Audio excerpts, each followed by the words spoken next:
शेतकरी मित्रांनो नमस्कार. मी ॲग्रिकॉस पांडुरंग अंकुशराव तावरे पुन्हा एकदा स्वागत करतो तुमचं आपल्या कृषी चॅनलच्या नव्या शेतीविषयक व्हिडिओमध्ये. मित्रांनो, आपण आपले जे काही फळबाग असो किंवा जे काही कोरडवाहू पीक असो त्याच्यामध्ये विविध प्रकारचे जे काही दाणेदार खतांचा वापर करतो. मित्रांनो, आपल्याला आपल्या पिकामध्ये आपण जे काही DAP वापरतो, 10-26-26 वापरतो, 12-32-16 वापरतो, हे जे काही मिश्र खत आहे यांची पूर्ण माहिती आहे. तर मित्रांनो, या व्हिडिओमध्ये आपण जे काही नेमकंच जे काही बाजारामध्ये नवीन आलेलं जे काही दाणेदार खत आहे ते म्हणजे 9-24-24 या जे काही खत आहे याच्याविषयी सविस्तर माहिती बघणार आहोत. मग त्याच्यामध्ये आपण याचे फायदे काय आहे, हे आपण कोणत्या पिकासाठी हे योग्य आहे, त्याचबरोबर त्याचे आपल्या पिकाला जास्त कधी फायदे होतील, त्याचा डोस कसा केला पाहिजे, सविस्तर माहिती या व्हिडिओमध्ये बघणार आहोत. त्याच्यामुळे व्हिडिओ कुठे स्किप न करता शेवटपर्यंत बघा.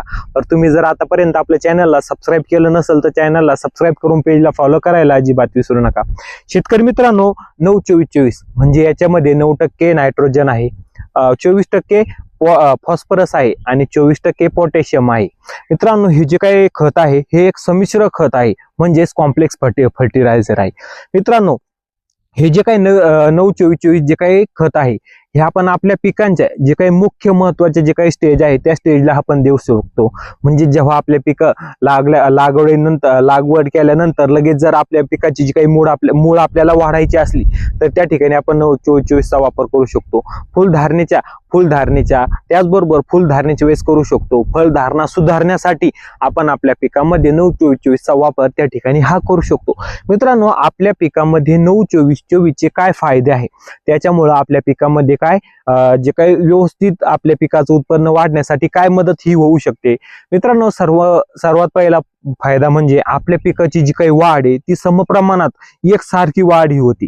त्याचबरोबर आपल्या पिकामध्ये जर फ्लावरिंग ही व्यवस्थित येत नसेल, जर आपण 9-24-24चा जर वापर केला तर त्या ठिकाणी फ्लावरिंग ही व्यवस्थित येईल. त्याचबरोबर फुलगळी ही होणार नाही. त्याचबरोबर जे काही फळांचा आकार हे जास्त वाढेल व जे काही वजनात सुद्धा त्या ठिकाणी वाढी होणार आहे.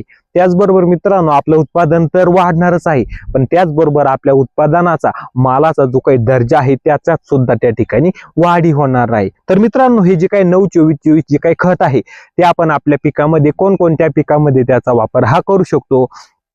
तर मित्रांनो, आपण जर बागायत बघितलं तर बागायतमध्ये मोसंबी, पेरू, डाळिंब हे जे काही बागायती क्षेत्रातले जे काही पीक आहे त्याच्यामध्ये आपण जे काही बेसल डोस मध्ये जे काही 9-24-24चा वापर हा करू शकतो.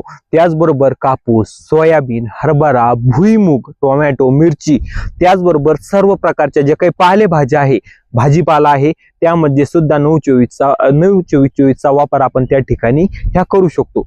त्याचबरोबर सर्वात महत्वाचं जे काही कॅश क्रॉप म्हणून ओळखलं जाणारं महाराष्ट्रातलं सर्वात महत्वाचं पीक म्हणजेच ऊस, त्याच्यामध्ये सुद्धा सुरुवातीच्या स्टेजमध्ये आपण 9-24-24चा वापर हा करू शकतो.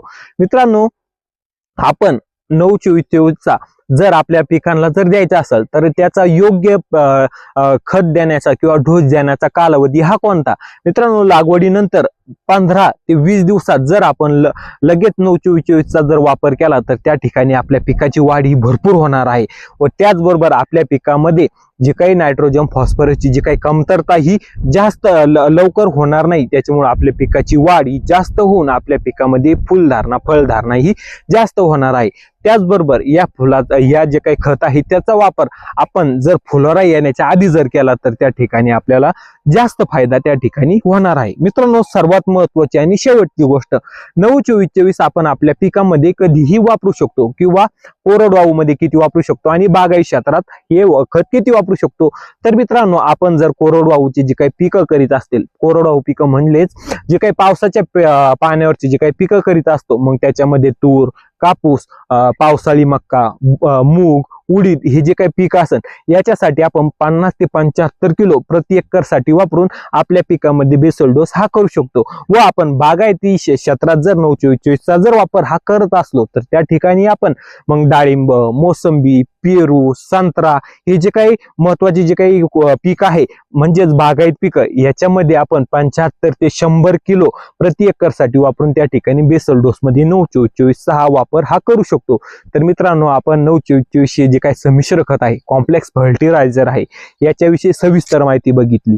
मित्रांनो, तुम्हाला जर व्हिडिओ आवडला असेल तर व्हिडिओला लाईक करा व आपल्या चॅनलला सबस्क्राईब करायला अजिबात विसरू नका. धन्यवाद.